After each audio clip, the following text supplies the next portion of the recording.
নমস্কার, আপনারা শুনছেন সাহিত্যম।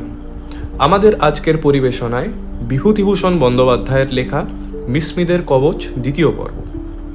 প্রথম পর্বে আপনারা শুনেছিলেন সুশীল গ্রামে বেড়াতে আসে, তার পরিচয় হয় বৃদ্ধ গাঙ্গুলি মশাইয়ের সঙ্গে।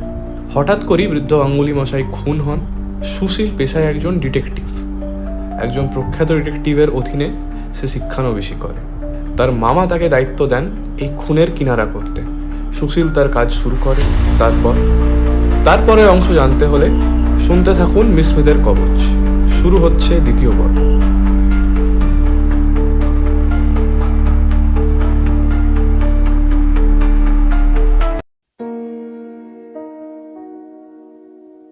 সেদিনই আমার সঙ্গে গাঙ্গুলি মশাইয়ের ছেলে শ্রীগোপালের দেখা হলো। সে তার পিতার দাহকার্য শেষ করে ফিরে আসছে, কাছা গলায় ঝুলিয়ে। আমি তাকে আড়ালে ডেকে নিজের প্রকৃত পরিচয় দিলাম। শ্রীগোপালের চোখ দিয়ে দরদর করে জল পড়তে লাগলো। সে আমাকে সব রকমের সাহায্য করবে প্রতিশ্রুতি দিলে। কারো ওপর আপনার সন্দেহ হয়? কার কথা বলবো বলুন? বাবার একটা দোষ ছিল, টাকার কথা জাহির করে বেড়াতেন সবার কাছে। কত জায়গায় এসব কথা বলেছেন, তাদের মধ্যে কে এই কাজ করলে কি করে বলি? আচ্ছা, একটা কথা জিজ্ঞেস করব, কিছু মনে করবেন না। আপনার বাবার কত টাকা ছিল জানেন? বাবা কখনো আমাদের বলতেন না, তবে আন্দাজ 2000-এর বেশি নগদ টাকা ছিল না। সে টাকা কোথায় থাকতো? সেটা জানতাম। ঘরের মেঝেতে বাবা পুঁতে রাখতেন।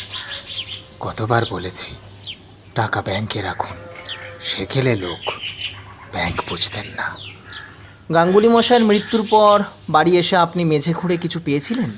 মেঝে তো খুঁড়ে রেখেছিল যারা খুন করেছে তারাই, আমি 1 পয়সাও পাইনি।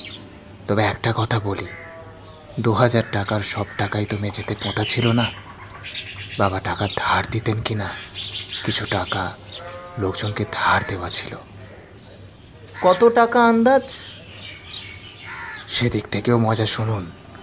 বাবার খাতাপত্র সব ওই সঙ্গে চুরি হয়ে গিয়েছে। খাতা না দেখলে বলা যাবে না কত টাকা ধার দেওয়া ছিল। খাতাপত্র নিজেই লিখতেন? তার মধ্যে গোলমাল আছে। আগে নিজেই লিখতেন, ইদানিং চোখে দেখতে পেতেন না বলে একে ওকে ধরে লিখিয়ে নিতেন। কাকে কাকে দিয়ে লিখিয়ে নিতেন জানেন? বেশিরভাগ লেখাতেন শতগোপ বাড়ির ননি ঘোষকে দিয়ে। সে জমিদারি সেরেস্তায় কাজ করে, তার হাতের লেখাও ভালো। বাবার কথা সে খুব শুনত। ননী ঘোষের বয়স কত? 30-32 হবে। ননী ঘোষ লোক কেমন, তার উপর সন্দেহ হয়? মুশকিল হয়েছে, বাবা তো একজনকে দিয়ে লেখাতেন না। যখন যাকে পেতেন তখন তাকেই ধরিয়ে লিখিয়ে নিতেন। স্কুলের ছেলে গণেশ বলে আছে, ওই মুখুজ্জে বাড়ি থেকে পড়ে, তাকেও দেখে একদিন ডেকে এনেছেন। শুধু ননী ঘোষের ওপর সন্দেহ করে কি করব? আর কাকে দেখেছেন? আর মনে হচ্ছে না। আপনি হিসেবের খাতা দেখে বলে দিতে পারেন কোন হাতের লেখা কার? ননির হাতের লেখা আমি চিনি, তার হাতের লেখা বলতে পারি, কিন্তু সে খাতাই বা কোথায়? খুনেরা সে খাতা তো নিয়ে গিয়েছে। কাকে বেশি টাকা ধার দেওয়া ছিল জানেন? কাউকে বেশি টাকা দিতেন না বাবা। 10, 5, 20, বড়জোর 30-এর বেশি টাকা একজনকেও তিনি দিতেন না। শ্যামপুরের জমিদার বাড়ি সেবেলা খাওয়া দাওয়া করলাম। একটি বড় চত্বর, তার চারিধারে নারিকেল গাছের সারি, জামরুল গাছ, বোম্বাই আমের গাছ, আতা গাছ। বেশ ছায়াভরা উপবন, যেন ডিটেকটিভগিরি করে হয়তো ভবিষ্যতে খাবো। তা বলে প্রকৃতির শোভা যখন মন হরণ করে, এমন মেঘমেদুর বর্ষা দিনে গাছপালার শ্যামশোভা উপভোগ করতে ছাড়ি কেন? বসলুম এসে চত্বরের এক পাশে নির্জন গাছের তলায়। বসে বসে ভাবতে লাগলুম, কি করা যায় এখন? মামা বড় কঠিন পরীক্ষা আমার সামনে এনে ফেলেছেন। মিস্টার সোমের উপযুক্ত ছাত্র কিনা আমি, এবার তা প্রমাণ করার দিন এসেছে। কিন্তু বসে বসে মিস্টার সোমের কাছে যতগুলি প্রণালী শিখেছি খুনের কিনারা করবার, সবগুলি পাশ্চাত্য বৈজ্ঞানিক প্রণালী। স্কটল্যান্ড ইয়ার্ডের ডিটেকটিভের প্রণালী। এখানে তার কোনোটি খাটবে না। আঙুলের ছাপ নেওয়ার কোনো ব্যবস্থা তাড়াতাড়ি করা হয়নি। 7-8 দিন পরে এখন জিনিসপত্রের গায়ে খুনির আঙুলের ছাপ অস্পষ্ট হয়ে গিয়েছে। পায়ের দাগ সম্বন্ধেও ঠিক সেই কথা। খুন হওয়ার পর এত লোক গাঙ্গুলি মশাইয়ের ঘরে ঢুকেছে, তাদের সকলের পায়ের দাগের সঙ্গে খুনির পায়ের দাগ একাকার হয়ে তালগোল পাকিয়ে গিয়েছে। গ্রামের কৌতূহলী লোকেরা আমায় কি বিপদেই ফেলেছে। তারা জানে না একজন শিক্ষানবিশ ডিটেকটিভের কি সর্বনাশ তারা করেছে। আর একটা ব্যাপার, খুনটা টাটকা নয়। 7 দিন আগে খুন হয়ে লাশ পর্যন্ত দাহ সব ফিনিশ, গোলমাল চুকে গিয়েছে। চোখে দেখেনি পর্যন্ত সেটা। অস্ত্রাঘাতের চিহ্নগুলি দেখলেও তো যা হয় একটি ধারণা করা যেত। এ একেবারে অন্ধকারে ঢিল ছোঁড়া, ভীষণ সমস্যা। মিস্টার সোমকে কি একখানা চিঠি লিখে তার পরামর্শ চেয়ে পাঠাবো? এমন অবস্থায় পড়লে তিনি নিজে কি করতেন জানাতে বলবো? কিন্তু তাও তো উচিত নয়। মামা যখন বলেছেন এটা যদি আমার পরীক্ষা হয়, তবে পরীক্ষার হলে যেমন ছেলেরা কাউকে কিছু জিজ্ঞেস করে নেয় না, আমায় তাই করতে হবে। যদি এর কিনারা করতে পারি, তবে মামা বলেছেন আমাকে এ লাইনে রাখবেন, নয়তো মিস্টার সোমের কাছ থেকে ছাড়িয়ে নেবেন। নিয়ে হয়তো কোনো আর্টিস্টের কাছে রেখে ছবি আঁকতে শেখাবেন, বা বড় দর্জির কাছে রেখে শার্ট তৈরি, পাঞ্জাবি তৈরি শেখাবেন। তবে শিক্ষানবিশের প্রথম পরীক্ষা হিসাবে পরীক্ষা যে বেশ কঠিন, এতে কোনো ভুল নেই। বসে বসে আরও অনেক কথা ভাবলুম। হিসেবের খাতা যে লিখত সে নিশ্চয়ই জানতো ঘরে কত টাকা মজুত, বাইরে কত টাকা ছড়ানো। তার পক্ষে জিনিসটা জানা যত সহজ, অপরের পক্ষে তত সহজ নয়। এ বিষয়ে একটা গোলমাল আছে। গাঙ্গুলি মশাই টাকার গর্ব মুখে করে বেড়াতেন যেখানে সেখানে। কত লোক শুনেছে, কত লোক হয়তো জানতো। একটা কথা আমার হঠাৎ মনে এলো, কিন্তু কাকে কথাটা জিজ্ঞেস করি? ননী ঘোষের বাড়ি গিয়ে ননী ঘোষের সঙ্গে দেখা করা একবার বিশেষ দরকার। তাকেই এ কথা জিজ্ঞেস করতে হবে। সে নাও বলতে পারে অবশ্য, তবুও একবার জিজ্ঞেস করতে দোষ নেই। ননী ঘোষ বাড়িতেই ছিল, আমায় সে চেনে না। একটু তাচ্ছিল্য ব্যস্ততার সঙ্গে বললে, কি দরকার বাবু? বাড়ি কোথায় আপনার? তোমার সঙ্গে দরকারি কথা আছে, ঠিক উত্তর দাও। মিথ্যে বললে বিপদে পড়ে যাবে। ননির মুখ শুকিয়ে গেল। দেখলাম সে ভয় পেয়েছে। বুঝেছে যে আমি গাঙ্গুলি মশাইয়ের খুন সম্পর্কে তদন্ত করতে এসেছি। নিশ্চয়ই পুলিশের সাদা পোশাক পরা ডিটেকটিভ। বাবু, যা জিজ্ঞাসা করেন করুন। গাঙ্গুলি মশাইয়ের খাতা তুমি লিখতে? তাই আমিও লিখেছি 2-1 দিন। আর ওই গণেশ বলে একটা স্কুলের ছেলে আছে, তাকে দিয়েও। স্কুলের ছেলের কথা হচ্ছে না, তুমি লিখতে কি না? আগে তা লিখতাম। কতদিন লিখছো? মিথ্যে কথা বললেই ধরা পড়ে যাবে। ঠিক বলবে। প্রায় লিখতাম, 2 বছর ধরে লিখছি। আর কে লিখতো? এই যে স্কুলের ছেলে গণেশ। তার কথা ছেড়ে দাও। তার বয়স কত? 15-16 হবে। আর কে লিখতো? আর সরফরাজ তরফদার লিখতো, সে এখন। সরফরাজ তরফদারের বয়স কত? কি করতো? সে এখন মারা গিয়েছে। বাদ দাও সে কথা। কতদিন মারা গিয়েছে? 2 বছর হবে। এইবার একটা কথা জিজ্ঞেস করি, গাঙ্গুলি মশায়ের কত টাকা বাইরে ছিল জানো? প্রায় 2000 টাকা। মিথ্যে বলো না, খাতা পুলিশের হাতে পড়েছে। মিথ্যে বললে মারা যাবে। না বাবু, মিথ্যে বলিনি, 2000 হবে। ঘরে মজুদ কত ছিল? তা জানি নে। আবার বাজে কথা, ঠিক বলো। বাবু, আমায় মেরেই ফেলুন আর যাই করুন, মজুদ টাকা কত তা আমি কি করে বলবো? গাঙ্গুলি মশাই আমায় সে টাকা দেখায়নি তো। খাতায় মজুদ তবে লেখা থাকতো না। একটা আন্দাজ তো আছে। আন্দাজ কি ছিল বলে তোমার মনে হয়? আন্দাজ আর 700-800 টাকা। কি করে আন্দাজ করলে?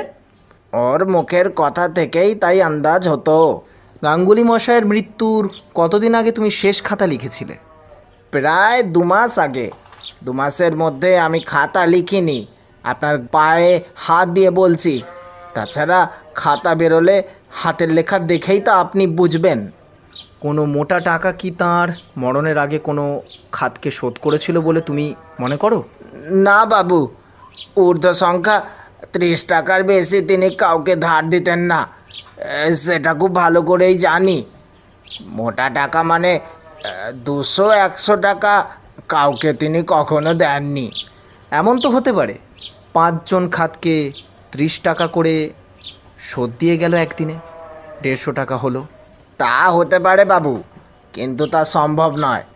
একদিনে 5 জন খাতকে টাকা শোধ দেবে না।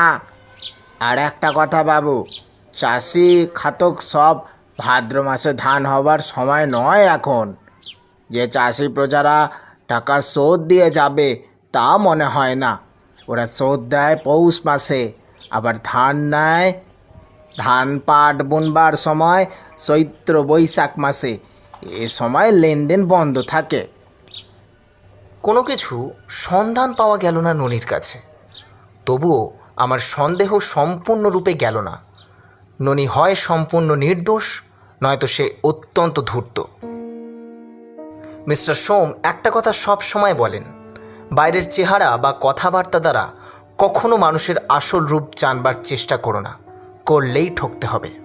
ভীষণ চেহারার লোকের মধ্যে অনেক সময় সাধু পুরুষ বাস করে, আবার অত্যন্ত সুশ্রী ভদ্রবেশী লোকের মধ্যে সমাজের কণ্টকস্বরূপ দানব প্রকৃতির বদমাইশ বাস করে। এ আমি যে কতবার দেখেছি। ননির বাড়ি থেকে ফিরে এসে গাঙ্গুলি মশাইয়ের বাড়ির পিছনটা একবার ভালো করে দেখবার জন্য গেলাম। গাঙ্গুলি মশাইয়ের বাড়িতে একখানা মাত্র খড়ের ঘর, তার সঙ্গে লাগোয়া ছোট্ট রান্নাঘর। আপনার পিতার হত্যাকারীকে যদি খুঁজে বার করতে পারি আপনি খুব খুশি হবেন। খুশি কি? আপনাকে 500 টাকা দেব। টাকা দিতে হবে না, আমায় সাহায্য করুন। আর কাউকে বিশ্বাস করতে পারি না। নিশ্চয়ই করব, বলুন কি করতে হবে। আমার সঙ্গে সঙ্গে আসুন আপাতত, তারপর বলবো যখন যা করতে হবে।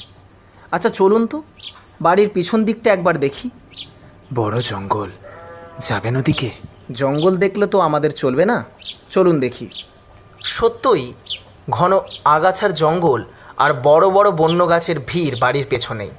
পাড়াগায়ে যেমন হয়ে থাকে, বিশেষ করে এই শ্যামপুরে জঙ্গল একটু বেশি। বড় বড় ভিটে লোকশূন্য ও জঙ্গলাবৃত হয়ে পড়ে আছে বহুকাল থেকে। ম্যালেরিয়ার উৎপাতে দেশ উচ্ছন্ন হয়ে গিয়েছিল 20-30 বছর আগে। এখন পাড়ায় পাড়ায় নলকূপ হয়েছে জেলা বোর্ডের অনুগ্রহে। ম্যালেরিয়াও অনেক কমেছে, কিন্তু লোক আর ফিরে আসেনি।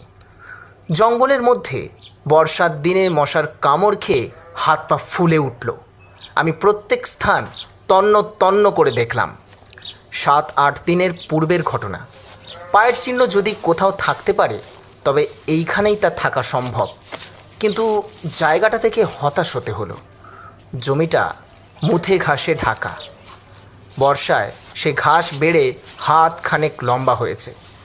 তার উপর পায়ের দাগ থাকা সম্ভবপর নয়। আমার মনে হলো খুনি রাত্রে এসেছিল ঠিক এই পথে। সামনের পথ লোকালয়ের মধ্যে দিয়ে কখনোই সে পথে আসতে সাহস করেনি। অনেকক্ষণ তন্ন তন্ন করে খুঁজে দেখেও সন্দেহজনক কোনো জিনিস চোখে পড়ল না। কেবল এক জায়গায় একটা শ্যাওড়া গাছের ডাল ভাঙা অবস্থায় দেখে আমি গাঙ্গুলি মশাইয়ের ছেলেকে বললাম, এই ডালটা ভেঙে কে দাঁতন করেছিল? আপনি? না, আমি এ জঙ্গলে দাঁতন কাঠি ভাঙতে আসবো কেন? তাই জিজ্ঞেস করছি। আপনি কি করে জানলেন ডাল ভেঙে কেউ দাঁতন করেছে? ভালো করে চেয়ে দেখুন, একরকম ঘুরিয়ে ঘুরিয়ে মুচড়ে ভেঙেছে ডালটা। তাছাড়া এতগুলি শ্যাওড়া ডালের মধ্যে একটি মাত্র ডাল ভাঙা, মানুষের হাতে ভাঙা, বেশ বোঝা যাচ্ছে। দাঁতন কাঠি সংগ্রহ ছাড়া অন্য কী উদ্দেশ্যে এভাবে একটি ডাল কেউ ভাঙতে পারে? আপনার তো একবার চোখ তো অদ্ভুত, আমার তো মশাই চোখেই পড়তো না। আচ্ছা দেখে বলুন তো, কতদিন আগে এ ডালটা ভাঙা হয়েছে? অনেক দিন আগে। খুব বেশি দিন আগে না। মোচড়ানো অংশের গোড়াটা দেখে মনে হয় 6-7 দিন আগে। এর চেয়েও নিখুঁতভাবে বলা যায়। ওই অংশের সেলুলোজ অণুবীক্ষণ দিয়ে পরীক্ষা করলে ধরা পড়বে। আমি এই গাছের ভাঙা ডালটা কেটে নিয়ে যাব। একটা দা আনুন তো দয়া করে। গাঙ্গুলি মশাইয়ের ছেলের মুখ দেখে বুঝলাম সে বেশ একটু অবাক হয়েছে। ভাঙা দাঁতন কাঠি নিয়ে আমার এত মাথা ব্যথার কারণ কি বুঝতে পারছে না। সে পিছন ফিরে দা আনতে যেতে উদ্যত হলো, কিন্তু 2-4 পা গিয়েই থমকে দাঁড়িয়ে ঘাসের মধ্যে থেকে কি একটা জিনিস হাতে তুলে নিয়ে বললে, এটা কি? আমি তার হাত থেকে জিনিসটা নিয়ে দেখলাম সেটা একটা কাঠের ছোট্ট গোলাকৃতি পাত। ভালো করে আলোয় নিয়ে এসে পরীক্ষা করে দেখলাম পাতের গায়ে একটা খোদাই কাজ, একটা ফুল, ফুলটার নিচে একটি শেয়ালের মতো জানোয়ার। এটা কি বলুন তো? আমি বুঝতে পারলাম না কি জিনিস এটা হতে পারে, তাও আন্দাজ করতে পারলাম না। জিনিসটা হাতে নিয়ে সেখান থেকে চলে এলাম।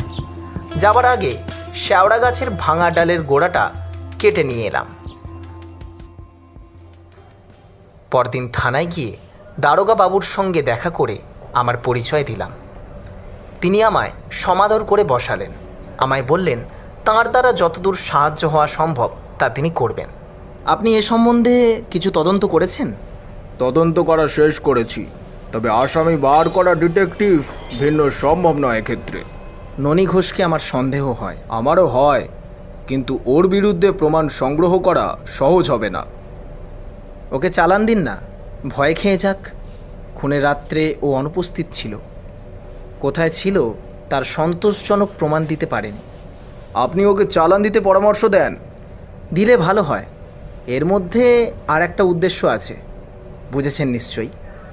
এতদিন পুলিশের চাকরি করে তার বুঝিনি মশাই, ওকে চালান দিলে সত্যিকার হত্যাকারী কিছু অসতর্ক হয়ে পড়বে এবং যদি গা ঢাকা দিয়ে থাকে তবে বেরিয়ে আসবে, এই তো? ঠিক তাই। যদিও ননী ঘোষকে আমি বেশ সন্দেহ করি, লোকটা ধূর্ত প্রকৃতির। কাল আমি লোকজন নিয়ে গ্রামে গিয়ে ডেকে বলবো ননীকে কালই চালান দেব। চালান দেওয়ার সময় গ্রামের সব লোকের সেখানে উপস্থিত থাকা দরকার। বললেন দারোগা বাবু। বললেন, দাঁড়ান, একটা কথা আছে। হিসেবের খাতার একখানা পাতা সেদিন কুড়িয়ে পেয়েছিলাম গাঙ্গুলি মশাইয়ের ঘরে। পাতাখানা একবার দেখুন। একখানা হাত চিঠে কাগজের পাতা নিয়ে এসে দারোগাবাবু আমার হাতে দিলেন। এ তো ননির হাতের লেখা নয়। না, এ গণেশের হাতের লেখাও নয়।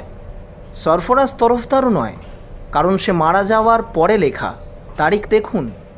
তবে খুনের 1 দিন আগে এ লেখা হয়েছে, 4 মাসেরও বেশি আগে। ব্যাপারটা ক্রমশ জটিল হয়ে পড়ছে মশাই। আমি একটা জিনিস আপনাকে তবে দেখাই। দারোগাবাবুর হাতে কাঠের পাতটা দিয়ে বললাম, এই জিনিসটা দেখুন। কি এটা? কি জিনিসটা তা ঠিক বলতে পারবো না, তবে গাঙ্গুলি মশাইয়ের বাড়ির পিছনের জঙ্গলে এটা কুড়িয়ে পেয়েছি। আর একটা জিনিস দেখুন বলে শেওড়ালের গোড়াটা তার হাতে দিতেই তিনি অবাক হয়ে আমার মুখের দিকে চেয়ে বললেন, এ তো একটা শুকনো গাছের ডাল, এতে কি হবে? ওতেই একটা মস্ত সন্ধান দিয়েছে। জানেন, যে খুন করেছে সে ভোর রাত পর্যন্ত গাঙ্গুলি মশাইয়ের বাড়ি ছাড়েনি। ভোরের দিকে রাত পোহাতে দেরি নেই দেখে সরে পড়েছে। যাওয়ার সময় অভ্যাসের বশে শ্যাওড়া ডালের দাঁতন করেছে। দারোগা মশাই হো হো করে হেসে উঠে বললেন, আপনারা যে দেখছি মশাই স্বপ্ন রাজ্যে বাস করেন। এত কল্পনা করে পুলিশের কাজ চলে? কোথায় একটা দাঁতন কাঠির ভাঙা গোড়া? আমি জানি আমার গুরু মিস্টার সোম একবার একটা ভাঙা দেশলাইয়ের কাঠিকে সূত্র ধরে আসামি পাকড়েছিলেন। বেশ, আপনিও ধরুন না দাঁতন কাঠি থেকে, আমার আপত্তি কি? যদি আমি এটাকে এত প্রয়োজনীয় মনে না করতাম, তবে এটা এতদিন সঙ্গে নিয়ে বেড়াই। যে দুটো জিনিস পেয়েছি তাদের মধ্যে পরস্পর সম্বন্ধ আছে, এও আমার বিশ্বাস। কীরকম? যে দাঁতন কাঠি ভেঙেছে তার বা তাদের দলের লোকেরা এই কাঠের পাতখানাও। পাতাখানা কি? সে কথা পরে বলবো। আর একটা সন্ধান দিয়েছে এই দাঁতন কাঠিটা। কি? সেটা এই, দোষীর বা দোষীর দলের কারো দাঁতন করবার অভ্যেস আছে। দাঁতন করবার যার প্রতিদিনের অভ্যাস নেই, সে এরকম দাঁতন নিপুণভাবে মোচড় দিয়ে ভাঙতে জানবে না এবং সম্ভবত সে বাঙালি এবং পল্লীগ্রামবাসী। হিন্দুস্থানিরা দাঁতন করে, কিন্তু দেখবেন তারা শেওড়া ডালের দাঁতন করতে জানে না। তারা নিম বা বাবলা গাছের দাঁতন কাঠি ব্যবহার করে সাধারণত। এ লোকটা বাঙালি, এ বিষয়ে ভুল নেই।